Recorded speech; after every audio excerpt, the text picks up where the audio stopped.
नमस्कार दोस्तों, योगी education world में आप सभी का स्वागत है। मित्रों, रीट की तैयारी आप लोग कर रहे हैं और इस क्रम में मैं आपके लिए काफ़ी इंपॉर्टेंट वीडियो लेकर आया हूं। जी हाँ मित्रों, आपके रीट में जो भक्ति आंदोलन टॉपिक है उससे संबंधित वन लाइनर क्वेश्चंस मैं आपके लिए लेकर आया हूँ। बहुत ही इंपॉर्टेंट प्रश्न है, वन लाइन प्रश्न। और बहुत सारे जो मित्रों को वन लाइनर प्रश्न पढ़ना ही ज़्यादा पसंद होता है, तो उनके लिए खासकर ये वीडियो काफ़ी खास होने वाला है। तो वन लाइनर प्रश्न है, तो इनको देखिएगा और बहुत कम समय में और बहुत सारी चीज़ें आपको यहाँ पर मिलेंगी। तो देखिए दोस्तों, अगर ये जो कंप्लीट पीडीएफ है इसका लिंक आपको चाहिए तो आपको करना क्या है कि आपको टेलीग्राम ऐप जो है उसको प्ले स्टोर से डाउनलोड करना है और उसमें आपको योगी एजुकेशन वर्ल्ड नाम से सर्च करना है और उस चैनल को ज्वाइन कर लीजिएगा। जी हाँ मित्रों, योगी एजुकेशन वर्ल्ड टेलीग्राम लिंक पर जा कर के योगी एजुकेशन वर्ल्ड सर्च कीजिएगा। वहाँ योगी एजुकेशन वर्ल्ड को आपको सर्च कर ज्वाइन कर लेना है और वहाँ आपको ये जो लिंक है इसका प्रोवाइड कर दिया जाएगा और वहाँ जा कर के आप इसको डाउनलोड कर सकते हैं और आसानी से इनको पढ़ सकते हैं। देखिए मित्रों, अब हम इसको बात कर लेते हैं एक एक प्रश्नों पर। देखिए, सबसे पहले बात करते हैं नैनार संत कितने थे। पहला प्रश्न है, नैनार संत कितने थे। तो मित्रों, नैनार संतों की संख्या कितनी थी? 63 थी। ठीक है, नैनार संत कितने थे? 63 थे। और इसी के साथ हम बात करें अलवार संत कितने थे, तो अलवार संत 12 थे मित्रों। ठीक है, अलवार संत 12 थे, नैनार संत 63 थे। अब देखिए मित्रों, जो शिव के उपासक थे वो नैनार कहलाए और विष्णु के उपासक अलवार कहलाए, तो ये आप जानते ही हैं। नेक्स्ट बात कर लेते हैं, विठोबा पंथ के अनुयायी क्या कहलाते हैं। विठोबा पंथ के अनुयायी क्या कहलाते हैं, तो ये वारकरी या तीर्थयात्री कहलाते हैं। वारकरी या तीर्थयात्री पंथ जो है कहलाते हैं विठोबा पंथ के अनुयायी। ठीक है, ये दक्षिणी भारत में जो विष्णु के उपासक थे ये विठोबा पंथ के थे, तो ये वारकरी या तीर्थयात्री कहलाए। अगला है, भक्ति आंदोलन को दक्षिणी भारत से उत्तर भारत में लाने का श्रेय किसको जाता है, वो है रामानंद। रामानंद भक्ति आंदोलन को दक्षिणी भारत से उत्तर भारत में लेकर आए थे। ठीक है, नेक्स्ट है, अद्वैत दर्शन के प्रतिपादक कौन है। अद्वैत दर्शन के प्रतिपादक कौन है, तो वह है शंकराचार्य। अद्वैत दर्शन दिया था शंकराचार्य ने। और देखिए अगला है विशिष्ट, यहाँ पर ये मिसप्रिंट हो गया है, एडमिट नहीं है, विशिष्ट अद्वैत दर्शन। विशिष्ट अद्वैत दर्शन के प्रतिपादक कौन है, वो है रामानुजाचार्य। रामानुज आचार्य जो हैं वो विशिष्ट अद्वैत दर्शन के प्रतिपादक हैं। याद कैसे करेंगे, राम जो हैं वो अपने आप में क्या थे, विशिष्ट थे। ठीक है, तो विशिष्ट जब आ जाए तो वहाँ आपको ध्यान रखना है रामानुज। रामानुज, राम के अनुज याद करिए। रामानंद तो राम से तो आप कहीं रामानंद समझ बैठे। रामानुज, राम के जो अनुज थे वो अपने आप में विशिष्ट थे। राम के अनुज, राम के छोटे भाई कौन थे, लक्ष्मण, तो वो क्या थे, विशिष्ट थे। चलिए नेक्स्ट बात करते हैं, द्वैतवाद। द्वैतवाद किसने दिया था, माधवाचार्य ने। माधवाचार्य ने दिया था, द्वैतवाद के प्रतिपादक थे माधवाचार्य, ध्यान रखना है। नेक्स्ट है शुद्ध द्वैतवाद। शुद्ध द्वैतवाद के प्रतिपादक कौन थे, विष्णु स्वामी थे। जी हाँ मित्रों, शुद्ध द्वैतवाद के प्रतिपादक थे विष्णु स्वामी। द्वैत अद्वैतवाद के प्रतिपादक कौन थे, द्वैत और अद्वैतवाद के प्रतिपादक थे निम्बकाचार्य। ध्यान रखना, ये जो वाद है बहुत बार प्रश्न एग्जाम में पूछा जाता है। तो द्वैत अद्वैतवाद के प्रतिपादक हैं निम्बकाचार्य। ठीक है, नेक्स्ट जो प्रश्न है, देखिए रामानुजाचार्य का जन्म कहाँ हुआ। तो रामानुजाचार्य हैं, नवा प्रश्न देखिए, इसका जन्म कहाँ हुआ, 1070 ईस्वी में हुआ था, पेरुम्बर मद्रास में। पेरुम्बर मद्रास में जन्म हुआ था रामानुजाचार्य का जन्म 1017 ईस्वी में। ध्यान रखना है 1017 को। ठीक है, रामानुजाचार्य का जन्म जो है वो 1017 में पेरुम्बर मद्रास में हुआ था। और इनके गुरु का नाम क्या था, 10वां प्रश्न है, इनके गुरु का नाम था यादव प्रकाश। यादव प्रकाश जो है, इनसे इन्होंने दीक्षा ली थी, यादव प्रकाश से, रामानुजाचार्य ने। ठीक है, और रामानंद का जन्म कब और कहाँ हुआ, तो रामानंद का जन्म होता है 1299 में। ठीक है, 1299 में। कहाँ हुआ, प्रयाग में। ठीक है, प्रयाग में जन्म होता है 1299 में। नेक्स्ट बात करें रामानंद के शिष्य। रामानंद के जो शिष्य थे उनमें प्रमुख शिष्य जो थे वो कौन थे, रैदास, कबीर, धन्ना, सेना, पीपा आदि। तो ये आपको ध्यान रखना है, रैदास, कबीर, धन्ना, पीपा, सेना।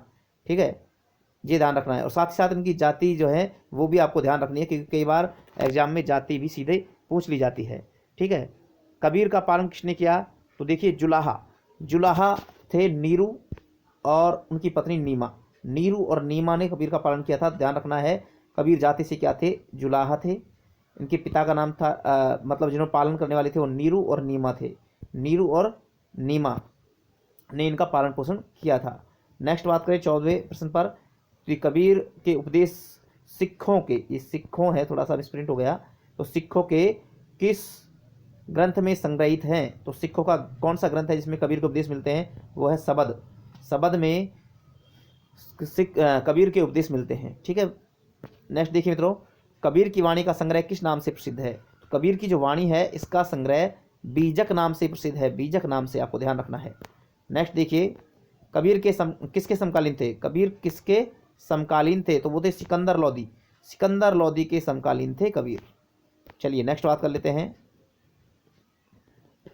7वें प्रश्न पर आते हैं।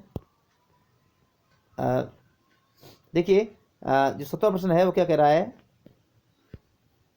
ओके, गुरु नानक का जन्म कब व कहाँ हुआ? तो 1469 ईस्वी में प्रश्न पूछा जा चुका है ये कई बार। 1469 ईस्वी में पंजाब के तलवंडी नामक स्थान पर हुआ था गुरु नानक का जन्म। 1469 में पंजाब के तलवंडी में हुआ था गुरु नानक का जन्म। और गुरु नानक के माता पिता का नाम, तो तृप्ता देवी इनकी माँ थी और कालू राम इनके पिता थे। तृप्ता देवी और कालू राम, ध्यान रखना है। ठीक है। और गुरु नानक की पत्नी का नाम पूछा जाए तो वो है सुलक्षणी। गुरु नानक की पत्नी का नाम क्या था? सुलक्षणी था। चलिए नेक्स्ट बात कर लेते हैं। अच्छा, गुरु नानक ने देश के 5 बार चक्कर लगाए थे। ये भी ध्यान रखना, कितने बार चक्कर लगाए थे? 5 बार। तो इसे क्या कहते हैं? इन्हें कहते क्या है? इसे बोलते हैं उदासीस। उदासीस बोलते हैं। गुरु नानक ने जो देश के 5 बार चक्कर लगाए थे, देश भ्रमण किया था, उसे उदासीस बोलते हैं। चलिए नेक्स्ट बात कर लेते हैं। गुरु नानक की मृत्यु कब और कहाँ हुई थी? तो 1539 में मृत्यु हुई थी और करतारपुर में हुई थी। ध्यान रखिए, जन्म हुआ था 1469 में पंजाब में तलवंडी में, और करतारपुर में जो है इनकी मृत्यु हुई थी 1539 में। चलिए, चैतन्य स्वामी जो है, चैतन्य महाप्रभु, उनका जन्म कब और कहाँ हुआ? तो 1486 ईस्वी में। 1486 ईस्वी में नवद्वीप बंगाल में हुआ था। नवद्वीप बंगाल में जन्म हुआ था 1486 में। ठीक है। चलिए मित्रों नेक्स्ट बात कर लेते हैं। अच्छा, नेक्स्ट बात कर लेते हैं। 23वें प्रश्न पर आते हैं। चैतन्य स्वामी के माता पिता का नाम क्या था? तो चैतन्य स्वामी के माता पिता जो थे उनका नाम क्या था? तो वो थे जगन्नाथ मिश्र और सच्ची देवी। जगन्नाथ मिश्र और सच्ची देवी इनके माता पिता का नाम था। गोसाई संघ और संकीर्तन प्रथा, देखिए 2 चीज़ें हैं, एक तो गोसाई संघ और एक है संकीर्तन प्रथा। इसको जन्म किसने दिया था? तो वो थे चैतन्य स्वामी। चैतन्य महाप्रभु जो थे उन्होंने गोसाई संघ और संकीर्तन प्रथा को जन्म दिया था। यानी कीर्तन जो करते हैं, वो कीर्तन की प्रथा जो है सबसे पहले चैतन्य स्वामी लेकर आए थे। चलिए नेक्स्ट बात करते हैं। चैतन्य स्वामी के दार्शनिक सिद्धांत को किस नाम से जाना जाता है? वो है अचिंत्य भेदा भेदवाद। ध्यान रखना है मित्रों। देखिए, अचिंत्य भेदा भेदवाद ये सिद्धांत था, अचिंत्य भेदा भेदवाद। ठीक है। चलिए नेक्स्ट बात कर लेते हैं।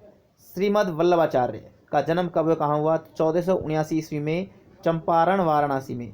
चंपारण वाराणसी में जन्म होता है श्रीमद् वल्लभाचार्य का। वल्लभाचार्य का जन्म हुआ था 1479 में चंपारण वाराणसी में। ठीक है। वल्लभाचार्य के माता पिता का नाम क्या था? तो लक्ष्मण भट्ट और यलमगरू। इनके माता पिता का नाम था लक्ष्मण भट्ट और यलमगरू। ठीक है, ध्यान रखना है, लक्ष्मण भट्ट और यलमगरू। और इनके 2 पुत्र जो थे उनका नाम क्या था? गोपीनाथ और विट्ठलनाथ। गोपीनाथ और विट्ठलनाथ। ठीक है। नेक्स्ट बात करते हैं 29वें प्रश्न पर कि श्री वल्लभाचार्य के भक्ति मार्ग को क्या कहते हैं? तो काफ़ी इंपॉर्टेंट है, बहुत बार पूछा गया है। पुष्टि मार्ग। पुष्टि मार्ग किसके भक्ति मार्ग को कहते हैं? वल्लभाचार्य के। कैसे पूछा जा सकता है? तो सुनिए, अपन को करना क्या है। नेक्स्ट बात कर लेते हैं। सूरदास किसके शिष्य थे? 30वां प्रश्न पे देखिए, सूरदास जो हैं वो किसके शिष्य थे? तो वो थे वल्लभाचार्य के शिष्य थे सूरदास। ठीक है। अब देखिए, गोस्वामी तुलसीदास का जन्म कब और कहाँ हुआ? 1532 में हुआ था। राजापुर गांव बांदा जिला था और उत्तर प्रदेश। ठीक है। तो उत्तर प्रदेश के बांदा जिले के राजापुर गांव में जन्म हुआ था 1532 ईस्वी में तुलसीदास जी का। और रामचरितमानस किसने लिखी थी? ये तुलसीदास ने लिखी थी, काफ़ी फेमस है रामचरितमानस, तुलसीदास।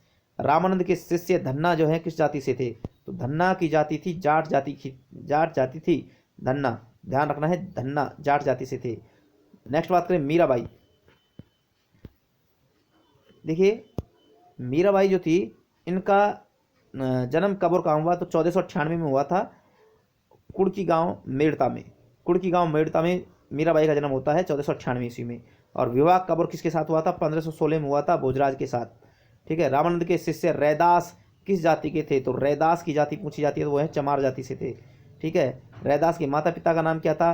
रघु और गुरबिनिया। इनकी माता पिता का नाम था रघु और गुरबिनिया। आगे बात करें रायदासी संप्रदाय। रायदासी संप्रदाय किसने चलाया था? रैदास ने। रायदास, रैदास ध्यान रखना है। ठीक है। दादू दयाल किस जाति से थे? अच्छा, दादू दयाल का जन्म कब हुआ था? 39वां दादू दयाल का जन्म कब हुआ था? 1544 में अहमदाबाद में दादू दयाल का जन्म हुआ था, अहमदाबाद में। और किस जाति से? ये दुनिया जाति से दादू दयाल। ठीक है, दुनिया जाति से थे दादू दयाल। और दादू दयाल ब्रह्म संप्रदाय की स्थापना कहाँ की थी? ध्यान रखना, पहली बात तो है ब्रह्म संप्रदाय की स्थापना की थी दादू दयाल ने। और कहाँ की थी? सांबर में की थी। सांबर में की थी ब्रह्म संप्रदाय की स्थापना। और नेक्स्ट बात है दादू दयाल द्वारा चला गया आंदोलन क्या कहलाता है? निपक कहलाता है, निपक। दादू दयाल द्वारा चलाया गया आंदोलन निपक कहलाता है।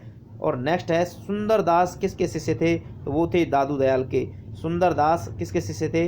दादू दयाल के थे। तो ये आपको ध्यान रखना है। और ये मैंने पूछा था सूरदास किसके शिष्य थे मित्रों?